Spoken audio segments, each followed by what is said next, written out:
Hello and welcome back to another episode of In Real Life. Hope that your week has been a good one and that you are looking forward to the conversation today.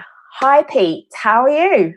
Hi, Kamiji. Generally okay. I think like most people at the moment, ups and downs, challenges, Yep, so again, coping with the next bit of reality of what we've got ahead of us. And processing, I think I'm processing a lot of the information, like all of us, trying to get hold of what you're supposed to be doing and what you're not allowed to do, what you're not meant to do, and also as Eastgate as an employer, trying to work out what we're doing for our employees. So yeah, a lot going on in our brains, I think. definitely. Processing is such a key word right now. Yeah. All about that journey, isn't it? I feel like there's so much that everyone was sort of waiting for this week in terms of news. And now it's, how are we digesting that? How is that affecting our lives? But again, as we've been talking about throughout the past few weeks, how is that going to influence our internal realities, or how are our internal realities going to influence that news? So talk to us. What's been on your heart this week? Well, I think, in all honesty, we were all waiting, and that's going to be the word of this conversation. Is it basically waiting for the announcement on Sunday, and what was the outcomes of that? And I think pretty much everybody had some hopes and expectations leading up to that.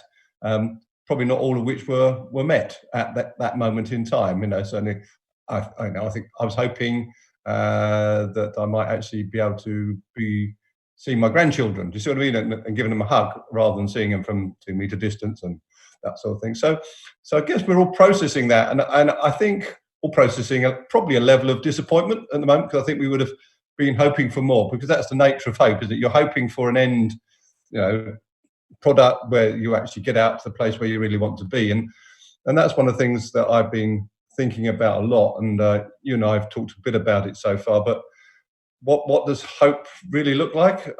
And at this moment in time, I think we're all trying to find what are we hoping for, and we're in a waiting moment. And that's part of the thing that I've been processing is that God was showing me things, particularly with regard to waiting in the Bible. And I was thinking about it, and I suddenly thought, oh, okay.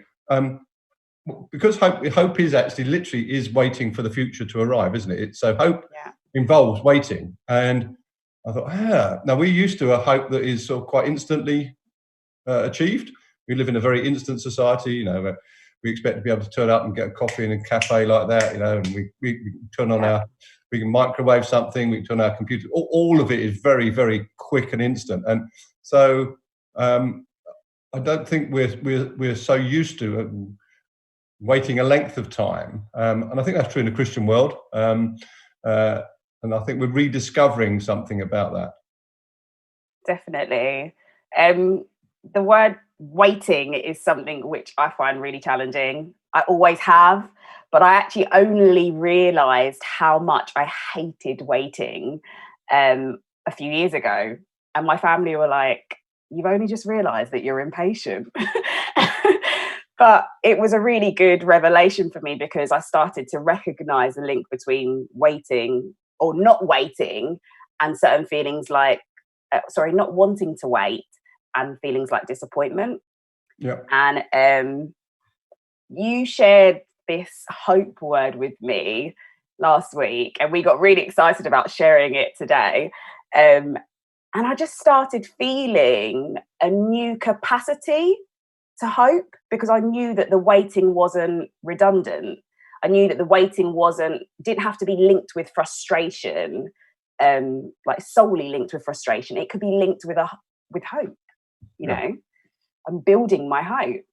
I think as well it has to be linked with trust at the moment. I think I'm analysing myself. I like finding solutions. My brain loves finding solutions. Yeah. I know, and I think sometimes when you're waiting for something, you've got it all worked out, so you know how long you're waiting for. It's like waiting to go on holiday. You think, oh, you're looking forward to it, has an expectation, you're confident it's going to arrive.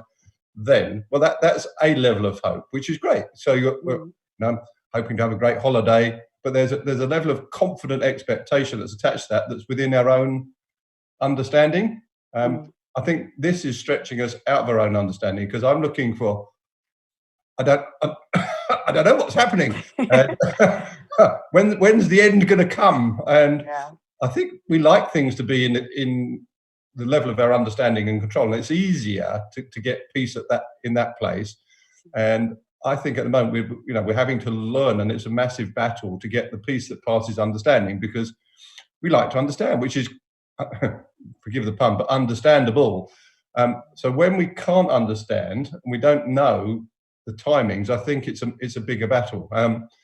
Again, I was thinking about this on Jesus told the disciples after he'd risen from the dead and was just about to ascend to heaven that they needed to wait for the Holy Spirit, and that they would receive power when the Holy Spirit came upon them. But they had to wait in Jerusalem until that moment happened. And again, just thinking about that this last week, I thought, I don't think Jesus gave them a date. He didn't say, No. you're going to wait this long and then it will happen. It just said, you've got to wait, guys. And I thought, oh, it would have been kinder in one sense. Maybe. If he said, and he's going to come on the day of Pentecost, and everybody said, oh, right, okay, we'll get ourselves ready for this, and we know what we're doing, and yes, we can pace ourselves to that moment in time. But he didn't do that. And I think, and actually there are a few things, again, a few sessions ago, we talked about the Easter Saturday moment, that actually, that waiting through that. So, yeah, I think I'm learning a lot about waiting without understanding at the moment, which is, I think, far more challenging. Definitely. I sometimes think it's actually easier to not know, or it's maybe in our benefit to not know, because I know that if I have like something in my understanding, I tend to try and get there quicker. Yeah. And I know from workouts, I know from anything that requires a thorough journey, you need to do the work required. You need to have that day in, day out hope. And you need to go through the process, basically. Like, my lecturer used to talk to me about end gaining, which is a process that dancers sometimes go through. I'm just going to get my power lord, otherwise I'm going to go off live. Okay. Yeah, you used to talk about end gaining, and it's about imagining an image in your mind of the dance move that you're trying to execute, and trying to create that picture without going through the anatomical kind of journey that you need to go through. And I think sometimes we can harm ourselves. Like, if you do that in the gym, you might try and lift some weight that you just can't lift, and your body can fail or be injured. So we do have to go through this journey and trust our trainer, trust the guy who's got our best interests at heart. And I've been, again, very similar thinking to you. I've been thinking I'm having to exercise my hope muscle in a way that I'm not used to. This is a strain, and so like you, it's got my brain going and going back to the Bible, and actually think, there's a lot there in the Bible that talks about this. Perseverance is a Christian character, and the Bible says it must complete its work, and I don't think we often talk about that. So he says actually because actually perseverance will bring us to a place of maturity. We don't get to maturity without that perseverance. Now, I don't usually use the word perseverance to something that I'm enjoying. Say you're on a nice holiday, you're there for 2 weeks, you're coming home. I'm not persevering that. I'm enjoying it. I'm not persevering through 2 weeks. Persevering is normally attributed to something that you're not really enjoying so much. And then I looked at the passage in Hebrews, and I think you've been looking at Hebrews as well. But Hebrews 12, it talks about endure hardship and the word discipline is used there, and I think we need to understand what that means. The Greek word discipline is actually from the word, obviously, the same root word for disciple. It means to be taught and trained. So what I'm saying is, when we're going through the time of hardship, we need to understand the process of teaching and training that's going on. And then actually later on in the passage in Hebrews, it says that later on, literally later on, for those who have been trained by it, they will reap a harvest of righteousness and peace. So for me, that means that when I'm going through something like this, I need to make sure I'm learning and being trained, and then I can be confident of the harvest. So again, talked about Gethsemane. I can't remember how much I talked Yeah. about Gethsemane last week, but Jesus had to go through a massive battle of anguish because he knew where he was going, and he had to persevere on that journey to the cross and out the other side. And that, but for a moment, for a while, that was not a well, enjoyable would be a difficult way of describing it. It was just a horrible experience for him, literally beyond what we can imagine. But he actually chose that route for our benefit. So I think I honestly believe we'll come out of this with greater, stronger hope muscles. Definitely. Absolutely. And this is not the hope I had a week ago. Honestly, it has built throughout this week, knowing that waiting is linked to something that's going to benefit us. And that has really built my hope muscle. A picture that God gave me Good was like last week is it was his face, his beautiful face. I love his face. And he basically just went like this. And on the end of his tongue was a diamond. And I was just like, that is so weird, Jesus. And then later on, he was speaking to me about it and reminded me of your words. And I started to realize, wow, I actually watched a TV program, and this TV program mentioned pressure and how pressure produces diamonds. And I thought, oh my gosh, Jesus, you are speaking to me about the pressure of this season not being redundant. You're going to make something good out of this. And at first I thought he was going to give us diamonds through this. And yeah, he might teach us great things. But then he talked to me about how it was looking through James, and it was James 4 verse 8, and looking at some verses in Corinthians. And it was about how we are going to be the diamond. He's going to take us as a church through this process of pressure and not going to let it have been redundant. He's going to make us the strongest mineral and it's going to be beautiful. And I think, that just spurred on my hope. Like, you can't rush the process of creating a diamond. It's that pressure, but then being in that pressure with the right one, Jesus, he's going to make us into a diamond. Yeah, and that pressure is transformative, isn't it? From absolutely carbon, coal to diamond. So it takes what has the same essential elements, but makes it into something that shines in a completely different way. And I think that's a beautiful picture you've got there. And again, it reminds me of the passage in Corinthians, I think it's 2 Corinthians 4, which talks about handling pressure. We've talked about that a few weeks ago, hard pressed, not crushed. So that hard press bit, but we're not crushed. He's not crushing us, he's shaping us into something. And then again, it talks about our light and momentary troubles, that, these are momentary, they're not eternal troubles.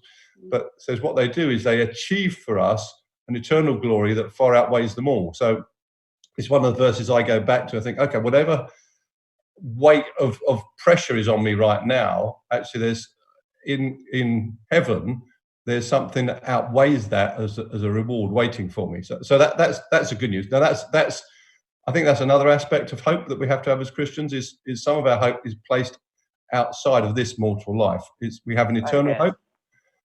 So if all we, and Paul talks about this, if it's only in this life that we hope, then actually we are it's said to be pitied beyond all men, because we'll put up with things because we actually have a hope that is not going to be realized fully in this mortal life. There's a hope that goes beyond the grave, and that's really important at the moment, isn't it? With people face their mortality, and that reminded me of a situation in my life. And I was teaching our school about this last week.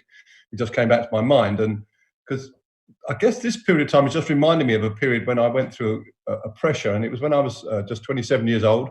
And my daughter Kerry was 6 weeks old, and my son David 2.5.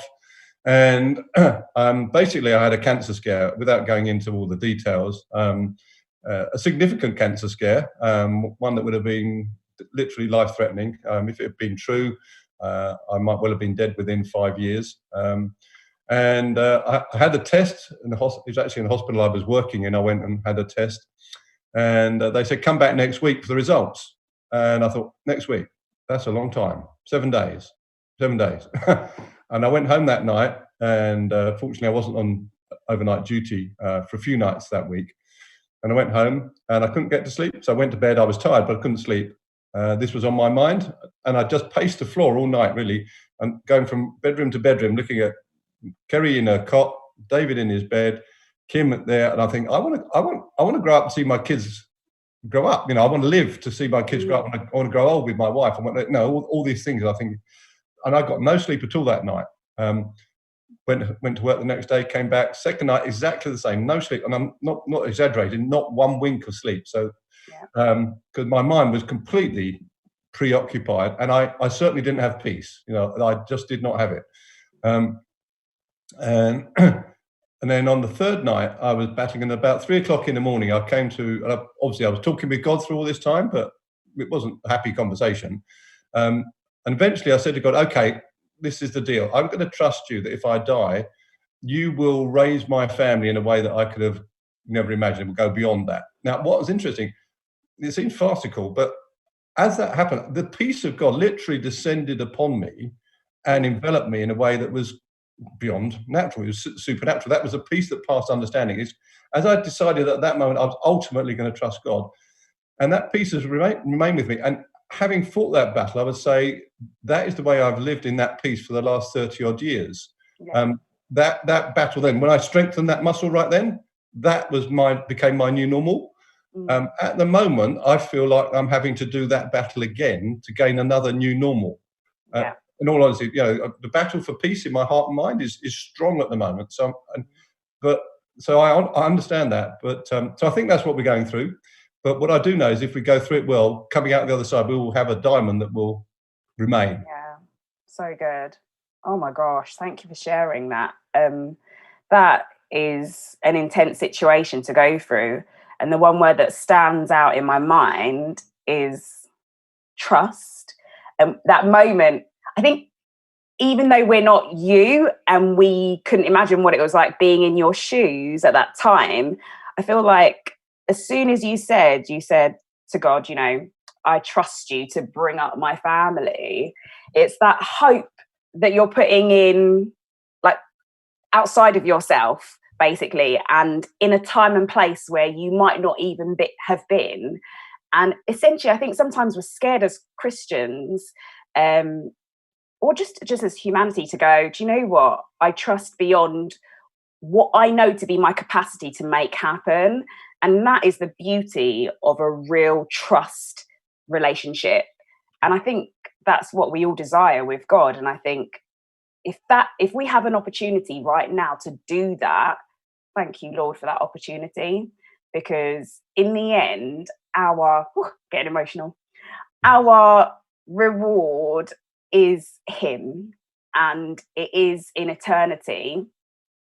And although He calls us to live a heavenly life on earth, and miracles are possible, and they happen, and we can take part in that and partner with Him in that, ultimately our relationship is about us and Him, not quite about what happens.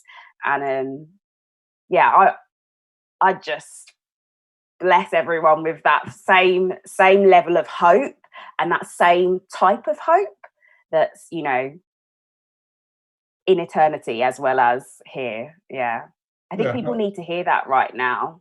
I think God's not frightened of our emotions. I think take our disappointments to Him. Yes. Don't be dishonest about it. But what the Bible promises also in Romans 5 is a hope that does not disappoint. We've got a hope that overcomes those disappointments. But it's no good saying we're not disappointed when we are. Disappointment is a reality, but you have to live not in it, but actually find the hope that overcomes it. But I think not being frightened and to own up to those disappointments. I think that's really important at this moment in time, that honest relationship with God, because He's not fooled by us, and He's not put off by our emotions. That's part of a genuine relationship with God, is full on, all encompassing, all emotions, everything. And He is, like I said before, he's the comforter, and we need Him as a comforter at the moment as well. Oh, do you know what? I love that. I think if anyone can take anything from this time. It's just be real. Just be real with God. He actually is being honest when he says he wants us and he wants all of us. That's why I love him so much. He is incredibly authentic and he's not scared of our authenticity. And if we can come out as a church as more authentic, and I don't mean that in a judgmental way, you know, our church is beautiful in so many ways, and we've seen that as time has you know, gone on through this season. The whole of the UK, across the world, the church is beautiful. Yeah. If we can come back on Sundays and in between the week and be real with each other, oh, we will be shining. Yeah. That's God's light shining through us, showing the world, you know, we're okay to have these conversations. Come to church, be yourself, come as you are, you know. Yeah. Yeah, don't have to put on any religious facade. No. And people are not looking for it either at the moment, are they? They want reality. They're searching for the reality. Yeah. And so we have to be real about our own reality, I think. Mm-hmm. Oof. Hope is sounding awfully refreshing right now. Before I was like, yeah, we need to hope. Now it's like, wow, I want to build my hope muscle, whatever that looks like throughout this week. Yeah, whatever circumstances, it's connecting to Jesus, the source of hope, isn't it? He is the source of hope. It's what he says. You know, God is the source of hope. It's in Romans, and then he says that he will fill us with all joy and peace, so that we may overflow with hope. So as we exercise our hope muscle, we find a hope that goes beyond just our own reality, but will flow into the world around us, which is much needed at the moment. Absolutely. Oh, what a wonderful conversation. Thank you so much, Pete. Oh, I like our Wednesday mornings. I love them. They're awesome. Something to look forward to, you see. Exactly. And that's the thing. With this new normal, we're going to start to find little pockets of awesome. Yeah. Good stuff. Well, thank you so much for joining us. Really excited for next week. Hope you guys have a blessed week. Keep building your hope muscle, and we'll see you next time.